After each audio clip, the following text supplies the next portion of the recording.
Kita masuk ke segmen yang kedua, di mana di sini kita akan membahas generator variat acak, ya. Nah, seperti yang saya sudah bahas di segmen yang pertama, kita ingat bahwa variat acak itu adalah variabel randomnya, ya, variabel random yang ingin kita tirukan, yang mana dia merupakan inverse dari CDF untuk fungsi yang bersesuaian, ya. Jadi adalah F inverse U, di mana U adalah kalau ini disebut sebagai RV atau random variat, ini adalah Rn atau random number. Nah, tujuannya apa? Tujuannya ya kalau misalnya kita ingin membentuk distribusi eksponensial, ya kita ingin mendapatkan nilai X-nya ini yang berbentuk tadi histogramnya sesuai dengan bentuknya distribusi eksponensial, ya. Caranya menggunakan metode inverse. Nah, di segmen yang pertama juga saya menyebutkan bahwa terdapat banyak metode untuk melakukan pembangkitan variat acak begitu, ya. Tetapi yang fokusnya nanti kita bahas di kuliah ini adalah yang disebut sebagai inverse transformation. Nah, untuk beberapa metode yang lain nanti akan dibahas secara mendalam pada saat Anda mengambil kuliah simulasi komputer. Baik, di sini ya ada beberapa metode untuk membangkitkan variat acak. Ada metodenya tersebut disebut sebagai yang pertama adalah inverse transformation, berikutnya apa tuh namanya? Yang berikutnya disebut sebagai composition, convolution dan acceptance region, gitu ya. Nah, mengenai tiga yang ini ya Anda bisa secara mendalam kalau memang tertarik begitu ya, bisa membaca bukunya Lau and Kelton yang berjudul kalau tidak salah ya, Simulation Modeling dan Analysis. Oke. Di situ dijelaskan tidak cuma tekniknya tapi juga beberapa analisisnya secara matematis yang menurut saya bagus ya. Oke. Kalau kita kembali ke sini ada beberapa hal. Yang pertama di sini disebut metodenya tersebut adalah metode inverse transformation, ya. Jadi kalau misalnya Anda mau membangkitkan variat acak begitu ya dari distribusi, katakanlah kalau yang sudah kita bahas tadi cukup detail, itu adalah distribusi eksponensial, maka caranya adalah tentu saja yang pertama Anda membangkitkan bilangan acak atau random number yang dia harus berada nilainya tersebut di antara 0 sampai 1, ya. Kemudian kalau kita sudah bangkitkan bilangan randomnya tersebut dan dia selain syaratnya dia 0 sampai 1, tadi juga ada properti yang lain lagi, dia memang random. Tadi di segmen yang tadi kita buktikan kalau random berarti menggunakan rantes tadi ya. Tapi nanti kita bahas di kuliah statistika industri. Kemudian di sini kalau Anda sudah dapatkan U-nya, Anda kemudian tadi seperti yang sudah saya tuliskan, kita mencari variat acaknya menggunakan X sama dengan F inverse dikalikan U. Ya. Contohnya bagaimana? Di sini kalau kita punya ya, kita punya PDF dari distribusi normal. Distribusi eksponensial. Saya tuliskan terlebih dahulu. Distribusi eksponensial berarti ada di sini ya. Kalau kita lihat yang ada di sini, saya kopikan ke sini ya. Oke. Oke, ternyata nggak bisa. Nah.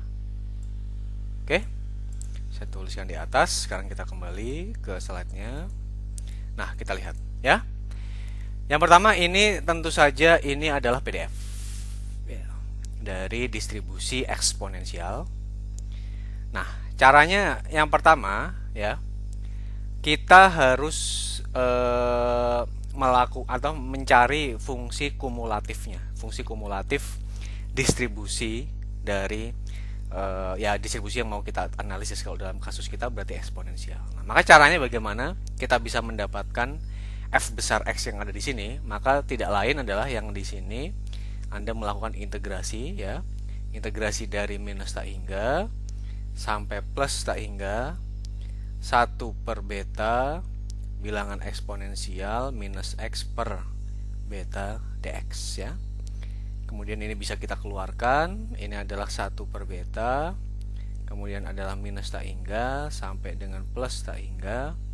Ini adalah E min x per beta dx, sehingga kalau kita mengintegrasikan kita akan mendapatkan hasil dari integrasinya tersebut adalah sebesar 1 min E x per beta ya. Itu adalah caranya. Nah, sekarang dari yang seperti itu, seperti yang saya sampaikan tadi ya, kita sekarang yang diketahui itu adalah nilai dari x-nya, fx-nya atau probabilitasnya ya. Kita tahu nilai probabilitas yang di sini, kemudian kita ingin mencari berapa kalau begitu ya. Berapa kalau begitu inverse-nya. Bagaimana kita mencari x-nya? Tentu saja kita bisa mengalihkan dengan logaritma natural ya.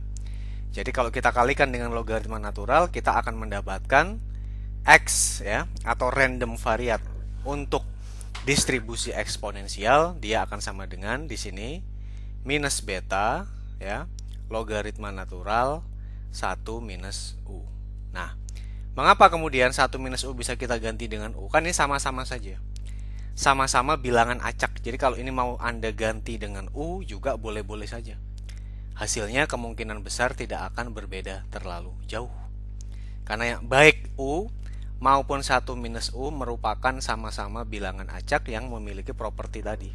Dia berada di antara 0 sampai 1 dan dia berdistribusi uniform ya, atau berdistribusi seragam kontinu.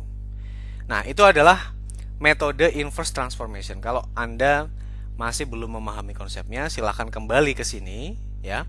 Maka sebetulnya di sini dia ux itu tidak lain sama dengan f besar x ya. Nah, sekarang kalau diketahui f besar x, saya ingin mencari nilai x-nya. Tentu saja kita bisa menggunakan metode inverse ya, seperti yang kita pelajari pada saat di SMA dahulu. Oke? Itu adalah metode inverse transformation yang secara prinsip akan dipakai terus-menerus begitu ya, tidak cuma untuk distribusi eksponensial tetapi juga untuk jenis-jenis distribusi yang lain. Nah, di sini metode transformasi inverse tersebut juga dapat digunakan pada saat variabel randomnya atau variabel acaknya itu bersifat diskrit ya. Contohnya di sini, kalau saya punya f besar x-nya tersebut ya, kalau variabel randomnya tersebut bersifat diskrit, maka kumulatif distribution functionnya kan bukan merupakan integrasi tapi penjumlahan dari beberapa titik ya. Katakanlah ini P1, kemudian ini P2, kemudian kita punya ini P3, dan seterusnya sampai dengan ini adalah P yang ke N. Maka yang disebut sebagai probabilitas kumulatif, kalau saya ingin mendapatkan probabilitas semesta di mana dia sama dengan 1, maka tidak lain kan dia merupakan P1 ditambah P2 sampai dengan P yang ke N. Nah, itu kalau untuk probabilitas yang diskrit.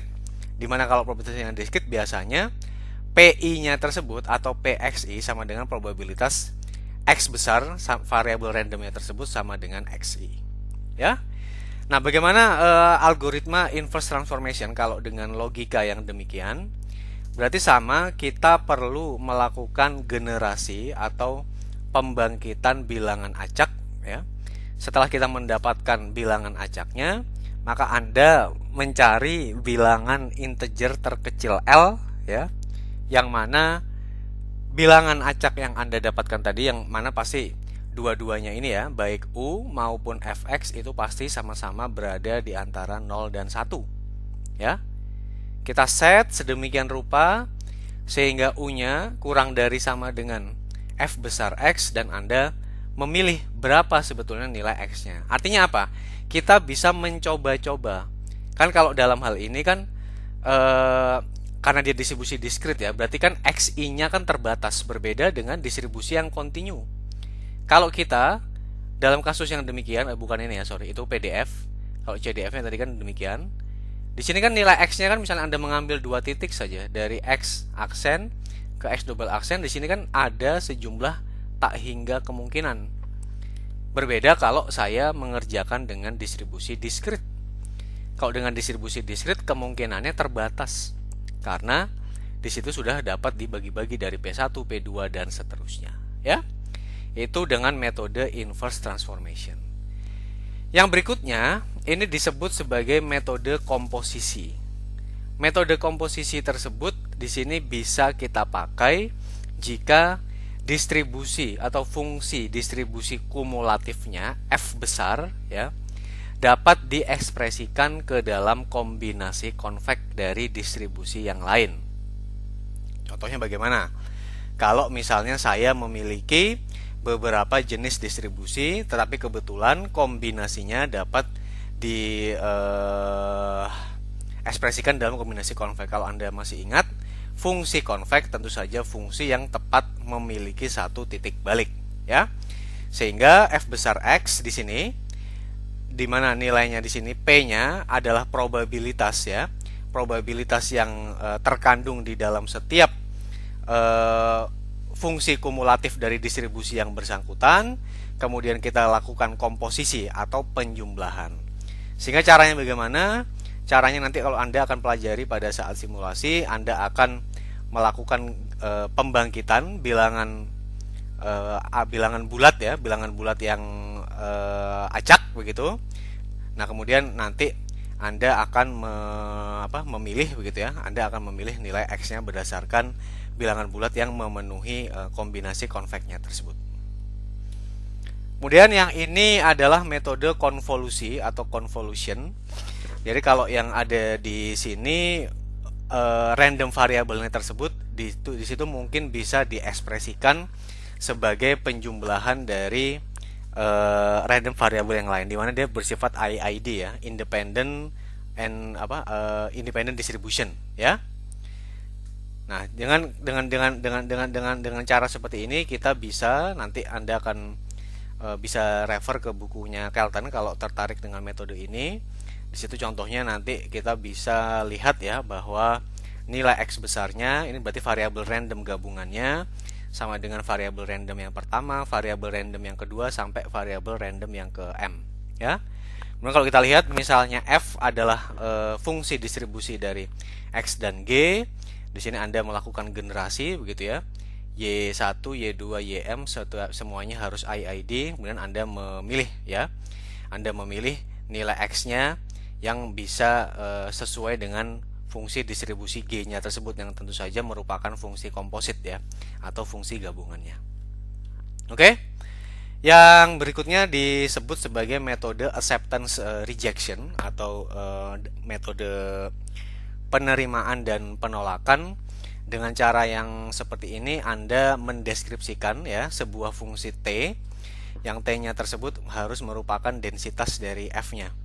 Jadi contoh kalau di sini Tx itu harus lebih besar daripada Fx begitu. Dimana di sini ya, di sini nilai C-nya tersebut merupakan integrasi dari Tx yang dia harus lebih besar sama dengan dari integrasi Fx. Ini kan berarti kalau dalam hal ini tidak lain adalah CDF ya. Kemudian Anda mengambil sebuah densitas begitu ya. Mengambil sebuah densitasnya, densitasnya itu secara prinsip mirip dengan konsep PDF di mana nilainya adalah Tx dibagi dengan C. Sehingga di sini Anda membangkitkan variabel random Y besar yang mana dia mempunyai densitas R. Kemudian Anda membangkitkan bilangan random yang nilainya 0 sampai 1 yang dia independen terhadap Y-nya tersebut. Jika bilangan randomnya tersebut kurang dari sama dengan Fy dibagi Ty, Anda maka Anda memilih begitu ya. Anda memilih kan sembarang ya. Anda memilih variabel randomnya sembarang, maka variat acaknya yang Anda tentukan tersebut sama dengan Y. Kalau tidak, Anda mencoba lagi. Jadi di sini dimungkinkan terdapat beberapa iterasi. Oke. Itu metode-metodenya. Rinciannya nanti Anda akan dapatkan pada saat kuliah simulasi komputer, ya. Nah, bagaimana kemudian ini Anda akan ditampilkan juga. Ini kita tidak membahas mengenai penurunan rumusnya, tapi lebih ke bersifat pengetahuan, ya. Lagi-lagi nanti ini akan dipakai banyak di simulasi komputer. Bagaimana cara kita membangkitkan random variat? Kalau yang paling banyak dipakai tentu saja untuk distribusi eksponensial, ya. Di mana ini banyak dipakai di waktu antrian. Antrian itu berarti adalah waktu antar kedatangan dan juga waktu pelayanan di servernya. Tadi kita sudah dapatkan bahwa formulanya adalah minus B atau rata-ratanya tadi logaritma natural U, ya, atau Anda tulis 1 minus U juga boleh. Itu untuk distribusi eksponensial. Bagaimana kemudian untuk distribusi-distribusi yang lain? Misalnya di sini adalah distribusi uniform, ya. Kalau distribusi uniform kan sebetulnya tidak terlalu sulit karena kita punya fx-nya atau PDF-nya kan sama dengan 1 dibagi B adalah daerah batas maksimalnya dikurangi A adalah batas minimalnya. Sehingga kalau kita integrasikan begitu, ya, integrasikan fx dari minus tak hingga sampai plus tak hingga dengan maka kita akan mendapatkan, ya, nilai PDF-nya tersebut, ya, PDF-nya tersebut. Nah, sekarang variat random dari distribusi seragam kontinu, di situ kita akan dapatkan, ya, kita akan dapatkan bahwa variatnya sama dengan F inverse U. Ini sama dengan A batas batas atas begitu, ya. Batas bawah ditambah batas batas atas dikurangi batas bawah dikalikan dengan U, yang mana U-nya merupakan bilangan random. Nah, caranya di sini sudah jelas berarti, ya. Anda membangkitkan dulu bilangan randomnya, kemudian kalau sudah didapatkan Anda memasukkannya ke dalam formula untuk menghitung variatnya tersebut sama dengan batas bawah ditambah selisih antara batas atas dan batas bawah dikalikan bilangan random, ya. Ini variat acak, ya, yang di sini.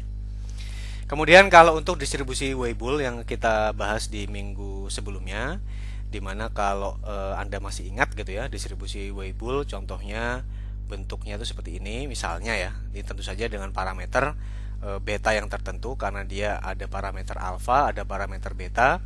Maka tergantung dari parameter alfa dan parameter betanya kita bisa melakukan pemilihan begitu, ya, terhadap distribusi Weibull-nya itu. Di sini bagaimana cara formulasi dari variat acak dari distribusi Weibull? Dia akan sama dengan variat acaknya tersebut, ya. X variat acak sama dengan minus beta minus logaritma natural U bilangan acak pangkat 1 per alfa. Alfa juga merupakan parameter dari distribusi Weibull, ya. Kemudian kalau untuk distribusi yang lain, ini distribusi normal. Distribusi normal metodenya tidak straightforward begitu, ya, atau tidak langsung menggunakan transformasi inverse, tapi di sini kalau di bukunya Lau dan Carlton itu ada sebuah metode dari paper yang dipakai. Yang pertama adalah Anda harus membangkitkan dua stream bilangan random. Ini stream bilangan random yang pertama U1, kemudian ini stream bilangan random yang kedua, yang mana tentu saja nilainya harus 0 sampai 1. Kemudian ada variabel pembantu. Ini VI-nya, berarti V1, ya. Kalau kita tuliskan V1 sama dengan 2U1 minus 1. Kalau V2 berarti, ya, 2U2 minus 1. Dan kita set begitu. Nilai W-nya akan sama dengan V1 kuadrat ditambah V2 kuadrat dan seterusnya. Ya, itu adalah kalau kita ingin melakukan generasinya. Nah, kita sudah dapat sini, ya. Sehingga kalau kita tuliskan, kalau kita punya berarti W-nya, ya, dalam hal ini adalah 2U1 min 1 kuadrat ditambah 2U2 min 1 kuadrat gitu, ya, kira-kira. Kalau nilai W-nya lebih dari 1, maka Anda kembali ke langkah pertama. Anda lakukan generasi lagi. Anda pilih. Jadi bisa jadi W-nya itu tidak terpilih, ya. Tapi kalau W-nya kurang dari sama dengan 1, maksimal 1 gitu, ya, negatif juga negatif nggak mungkin karena negatif tidak mungkin karena dia dikuadratkan, ya. Karena kita lihat di sini Anda men-set Y sama dengan minus 2 logaritma natural W per W dan seterusnya.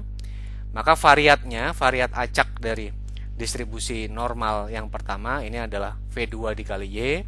Kemudian variat acak yang kedua di sini Anda mendapatkan V2-nya dikalikan Y-nya ya. Itu untuk melakukan generasi terhadap distribusi normal. Oke.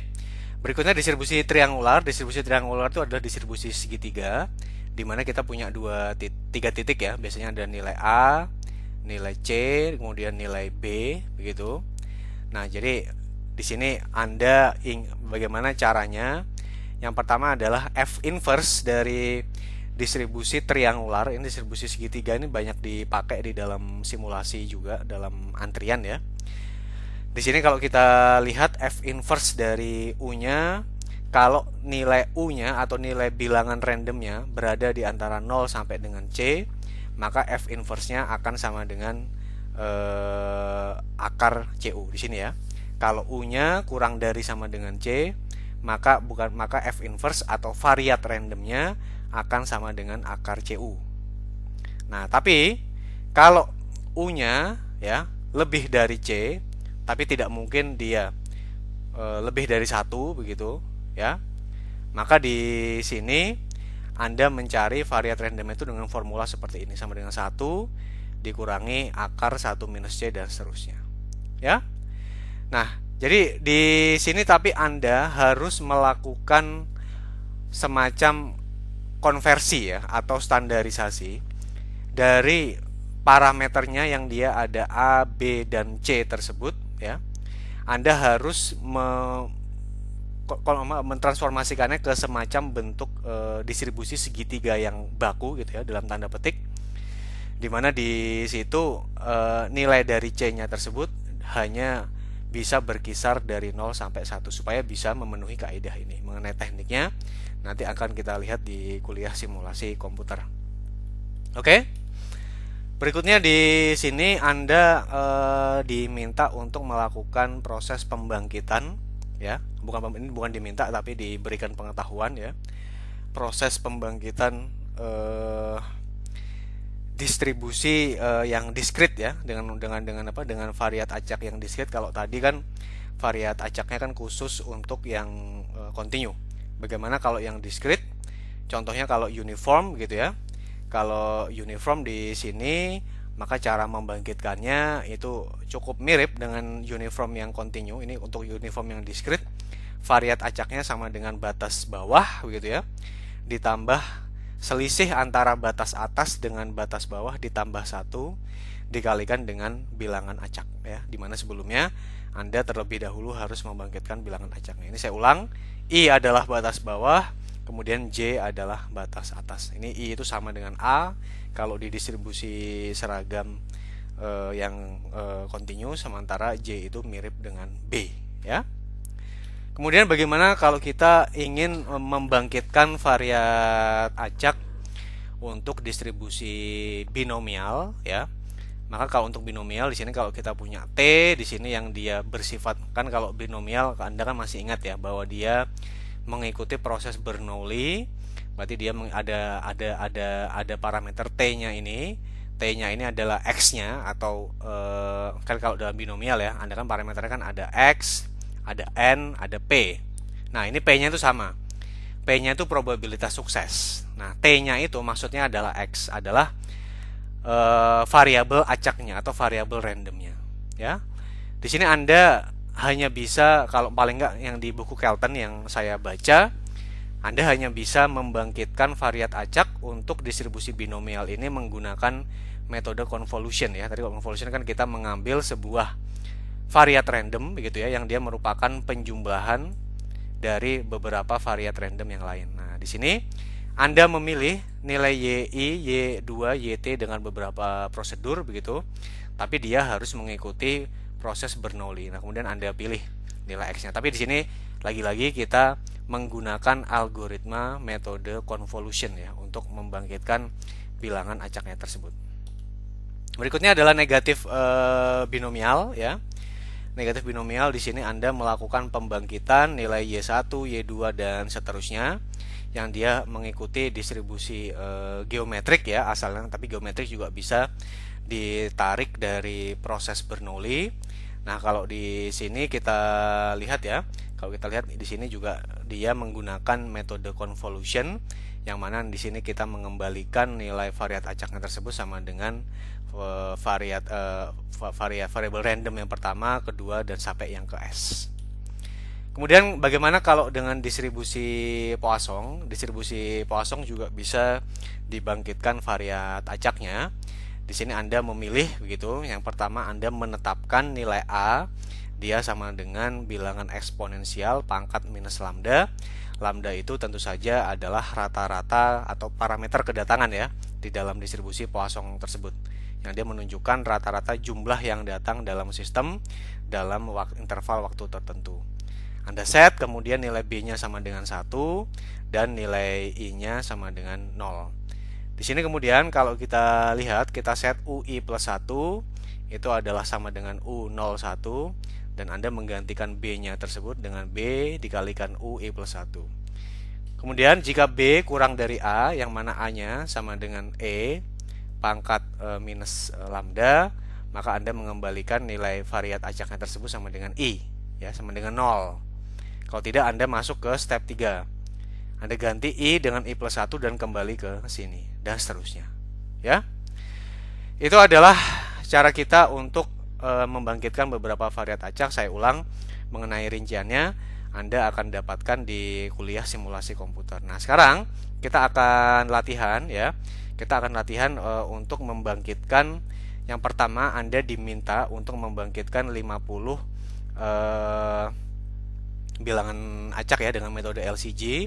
Tadi kalau Anda masih ingat, ini LCG adalah A dikalikan Z0 begitu ya. Di sini A dikalikan ZI-1 ditambah C modulus M ya. Nah, sekarang parameternya sudah diberikan ya, parameternya sudah diberikan. Kita punya A-nya sama dengan 22, C-nya 1, M 72, Z0-nya adalah 0. Anda diminta untuk membangkitkan 50 bilangan acak.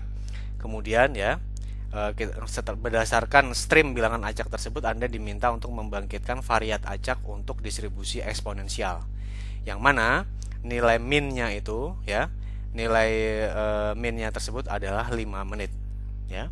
Berarti ini betanya sama dengan 5 menit. Oke. Nah, di sini kemudian setelah Anda membangkitkan 50 variat acak tersebut, Anda diminta untuk menunjukkan bahwa bentuk dari variat yang Anda barusan bangkitkan tersebut memang mengikuti distribusi eksponensial ya. Maka bagaimana caranya?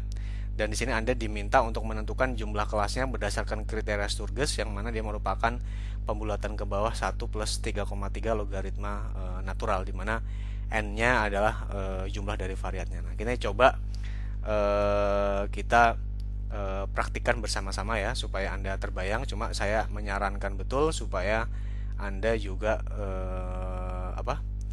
mengerjakannya di rumah, paling nggak untuk mencoba dengan distribusi jenis yang lain.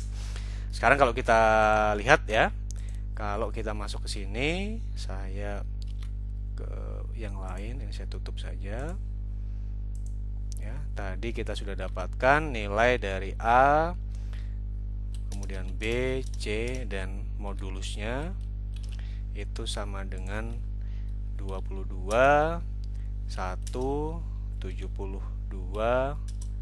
Sebentar, nggak ada B ya. Ini C, ini M, ini adalah Z0 ya.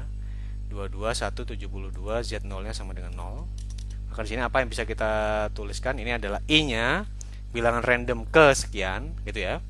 Bilangan random kesekian. Maka ini adalah ZI, ini adalah UI.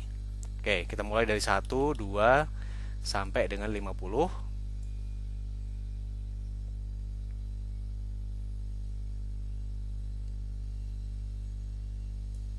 Oke. Kalau kita lihat di sini, maka yang ada di sini tentu saja sama dengan tadi kalau Anda masih ingat ya. Modulus begitu. A yang ada di sini dikalikan dengan Z0 ya. Z0 yang ada di sini ditambah dengan C, gitu kan? Ya, kita kasih tanda dolar juga. A dikali Z0 ditambah C, kemudian ini modulusnya adalah M. Nah, Anda dapat nilainya 1. Maka untuk yang di sini kita tinggal mengganti Z0-nya tersebut menjadi 1 yang ada di sini, ya. Maka sama dengan 23. Ini A 2P1 dikalikan ZI min 1 ya, 1 ditambah C B2 modulus B3 sama dengan yang di sini. Kita tarik terus ke bawah, Anda akan dapatkan. Nah, Anda lihat di sini. Dia akan berulang ya. Nilainya ini kan 367 begitu. Kita lihat 367 dia berulang setelah 11. Ini tidak terlalu bagus ya. Nanti kalau nggak bagus kita bisa ganti stream bilangan acaknya pakai stream bilangan acak yang ada di Excel gitu. Nah, sekarang UI-nya berarti kan sama dengan ZI, kita bagi dengan modulusnya yang ada di sini. Maka sama dengan 0,0139 dan seterusnya ya. Kita samakan ini 4 angka di belakang koma. Inilah hasilnya. Saya save terlebih dahulu.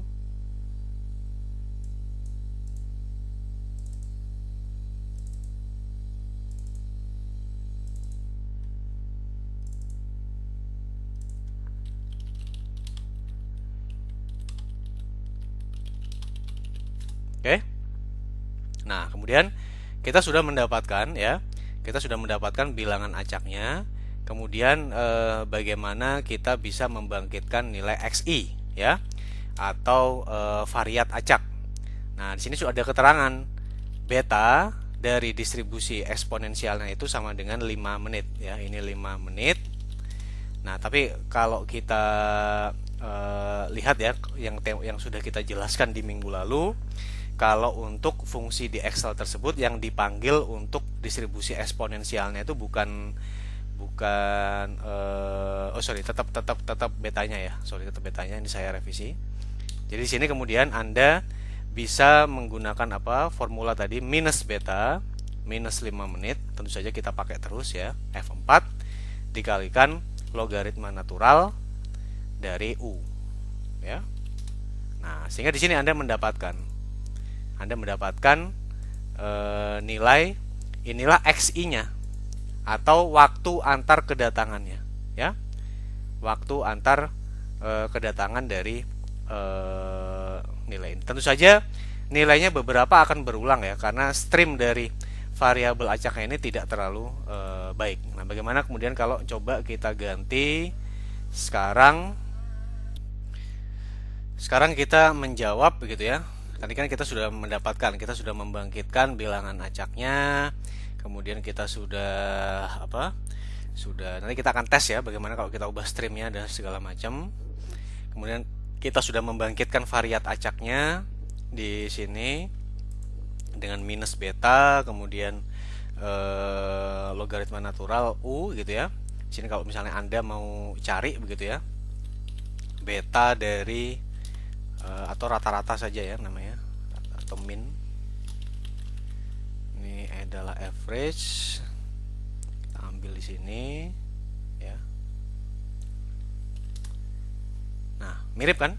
Meskipun tidak sama persis, tapi dia 5,55 cukup dekat dengan 5,00. Ini rata-ratanya dari variat acak yang dibangkitkan. Jadi artinya apa? Jadi artinya kita tahu gitu, oh berarti selisih antara, jadi orang pertama begitu ya, dia tuh akan datang di, katakanlah kalau ini menit ya, berarti menit ke 21,38. Maka orang kedua dia akan datang di sini ya. Orang kedua akan datang di menit 5,71. Orang ketiga sebentar ya. Ini salah sepertinya. Ini bener ya. Berarti sama dengan ini 27 ini plus ini ya. Orang ketiga akan datang di menit 42,98. Orang keempat akan datang di menit 43,34. orang kelima akan datang di menit 46,95 dan seterusnya ya. Ini kan waktu kedatangannya. Waktu antar kedatangan tentu saja selisih antara setiap titik ini. Nah, bagaimana kemudian kalau kita kembali ke sini, kita ingin membuktikan ya apakah dia mengikuti bentuknya dari distribusi normal. Yang pertama ini ada n atau jumlah data tadi sama dengan 50. Kemudian kita bikin jumlah kelas ya dengan kriteria Sturges, dia round down gitu ya. Sama dengan 1 plus 3,3 kali logaritma n, logaritma 50, base-nya adalah 0, round down-nya adalah berarti terdapat 6 kelas ya. Kemudian kita cari data max dan data min, atau kita tuliskan sederhana saja adalah max dan min. Maka di sini kita bisa lihat misalnya ini adalah max-nya ya. Sini sampai 50 itu max-nya adalah 21,38, dan kalau kita ambil nilai min-nya ya, maka dia akan sama dengan 0,36 ya. Maka kalau kita sudah dapat jumlah kelas max min, kita akan dapat panjang kelas, maka sama dengan max dikurangi min kemudian dibagi dengan 6. Oke, kita dapat sekarang, maka ini adalah kelas ke 1, 2 ya, di sini 4, 5, 6 ya. Kemudian Anda dapatkan di sini adalah minimum dalam kelas tersebut dan maksimum dalam kelas tersebut. Ini coba kita insert yang ada di sini ya. Kalau kita kecilkan sekarang, maka yang minimum tentu saja sama dengan data minimum yang di sini ya. Nah, kemudian maksimumnya berarti akan sama dengan data minimum di kelas tersebut ditambah dengan panjang kelas. Oke, ini kita kecilkan tuh ya. Atau kalau misalnya Anda mau 3 angka belakang koma juga boleh ya. Maka nilai minimum yang di kelas setelahnya akan sama dengan yang di sini dan seterusnya ya. Nah, ini akan sama kan 21383 kalau kita lihat di sini. Oke. Kemudian Anda berarti menghitung ini masuk ke kelas yang mana gitu kan? Maka jika dia lebih besar sama dengan ya, lebih besar sama dengan dari batas bawah di kelas terakhir begitu, maka dia akan masuk ke kelas 6 gitu kan. Kemudian jika 21,38 ini lebih besar dari 14376, maka dia akan masuk ke kelas yang ke-5 itu. Kemudian jika dan seterusnya ya, lebih besar dari ini, maka akan masuk ke kelas yang ke-4 jika lebih besar sama dengan ya, lebih besar sama dengan dari 7,368, dia akan masuk ke kelas yang ketiga jika 21,38 ini lebih besar sama dengan dari 3,864, maka dia akan masuk ke kelas yang kedua. Jika tidak, dia masuk ke kelas yang ke-1 ya. Kita tutup. Oke, berarti ini betul memang masuk ke kelas yang ke-6 ya. Ini kita lihat, ini memang masuk kelas ke-6 kan, ada di sini. Kita tarik terus ke bawah. Kita lihat kemudian kita disebut sebagai frekuensi. Kita bisa menggunakan fungsinya adalah fungsi COUNTIF ya. Kita bisa menggunakan COUNTIF, range-nya adalah yang ini berarti ya, adalah yang itu. Kita berikan F4, kemudian yang kita cari adalah kelas masing-masing ya. Dan di sini bisa kita jumlahkan. Ini adalah sum. Seharusnya kalau benar nilainya akan sama dengan 50. Oke. Ya, benar ya, nilainya sama dengan 50. Nah, coba kita tes sekarang bentuk dari histogramnya. Kita insert, kita pilih histogram ya. Ya. cukup betul ya. Di situ kita sudah dapatkan gini. Ini adalah histogram, ada kelas 1, 2, 3, 4, 5, 6 ya. Oke, sejauh ini tidak terlalu jelek. Jadi histogram, variat, acak, distribusi eksponensial ya. Jadi memang terbukti begitu ya dari contoh yang ada di sini ya. Dari contoh yang ada di sini Anda mendapatkan bahwa dia mengikuti distribusi eksponensial. Meskipun tidak sama persis ya, tapi nanti apakah ini memang betul secara statistik itu yang nanti kita bahas pada saat kuliah statistika industri di semester yang akan datang. Tapi sejauh ini cukup oke bahwa kelas pertama adalah yang tertinggi, kemudian diikuti kelas kedua dan seterusnya. Meskipun di sini ada sedikit penyimpangan begitu ya. Di kelas kelima jumlahnya cukup banyak ya, karena memang di situ bilangan randomnya menggunakan pseudo bilangan random. Nah, bagaimana tadi seperti yang saya sampaikan kalau kita ingin melakukan penggantian begitu ya, penggantian nilai dari ACM-nya tersebut. Kalau ini kan 22172, bagaimana kalau misalnya saya ganti begitu ya. Kalau misalnya saya ganti nilainya tersebut menjadi yang ada di soal sebelumnya ya. Nah, ini lihat. Ini saya simpan dulu nilai ACM-nya, saya pindahkan ke samping ya. Bagaimana kalau misalnya dia saya ganti menjadi 21 3 16 dan sheet awalnya adalah 13. Oke. Kalau kita lihat gitu 21 3 16 Z0 mengapa tidak bisa? Kalau kita lihat ya. Oke, sepertinya tidak bisa langsung diganti. Oke, kita ubah terlebih dahulu. Di sini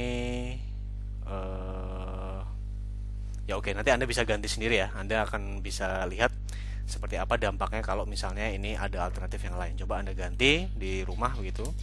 21 3 16 dan Z-nya sama dengan 13 ya. Ini saya nggak tahu kenapa nggak bisa. Coba kalau misalnya saya ganti di sini. Oke, saya masih penasaran ya. 21 dan seterusnya. Nggak bisa langsung ternyata ya. Kalau dalam hal ini, oh ini yang nggak bisa ternyata. Ada numerik yang di sini. Dia tepat sama dengan 0,000. Itu yang membuat repot. Oke. Jadi masalahnya dia tidak bisa ada bilangan acak yang tepat sama dengan 0. Oke. Sekarang coba kita ganti bukan dari apa? Bukan dari sheet yang baru, tapi coba kita ganti UI-nya tersebut saya sebut sebagai UIE ya, atau bilangan random yang berasal dari Excel. Ini UI, ini adalah E ya. Mungkin aja UI Excel gitu. Ya. Kita menggunakan fungsi run saja, kita pilih sembarang aja ya. Yang ada di sini. Ini nilainya akan berubah terus by default, maka di situ Anda coba copy ya yang ada di sini. Anda copy, paste, kemudian select values ya, supaya tidak berubah. Nah, sekarang kalau kita lihat ya, XI-nya kita ganti dengan XI dari Excel, dari UI-nya tadi. Sekarang kita ganti bilangan randomnya bukan C7, tetapi adalah D7 ya. Bagaimana dampaknya kalau kita tarik ke sini? Nah, ternyata juga mirip ya. Kalau kita ganti-ganti dengan Excel juga cukup mirip nilai apa? Histogram, bentuk dari histogramnya tersebut. Ya. Ini adalah kalau menggunakan Excel. Tadi kalau kita menggunakan bilangan acak yang kita bangkitkan sendiri, kita tinggal geser ke sini, kemudian Anda tarik terus ya. Ya, kalau Anda menggunakan formula semuanya akan otomatis ya. Jadi intisarinya adalah di situ kita sudah sedikit membuktikan begitu ya bahwa metode pembangkitan dengan bilangan LCG tersebut maupun dengan Excel, dan kemudian kalau kita masukkan formulanya ke formula variat acak, di situ kita bisa mendapatkan variat acak yang cukup mendekati keinginan kita. Oke? Di sini itu saja kira-kira apa yang ingin saya sampaikan ya untuk kuliah kita yang kali ini.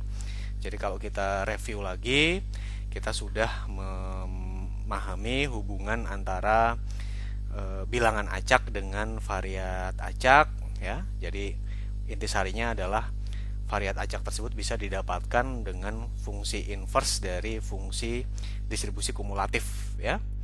Kemudian juga Anda sudah belajar ya, Anda sudah belajar untuk apa itu namanya? Anda sudah belajar untuk membangkitkan bilangan acak atau random number. Anda juga sudah belajar bagaimana untuk membangkitkan variat acak meskipun yang kita di sini baru fokus ke metode inverse dan kita tadi sudah mencoba sedikit mencontohkan ya dan kita sudah terbukti cukup berhasil. Saya kira demikian yang bisa saya jelaskan. Untuk selanjutnya silahkan Anda pelajari baik slide-nya maupun dari buku teks gitu ya, dan juga beberapa latihan tadi yang sudah kita kerjakan di Microsoft Excel. Demikian yang bisa saya jelaskan. Terima kasih atas perhatiannya. Assalamualaikum warahmatullahi wabarakatuh. Selamat pagi, selamat siang, atau selamat sore.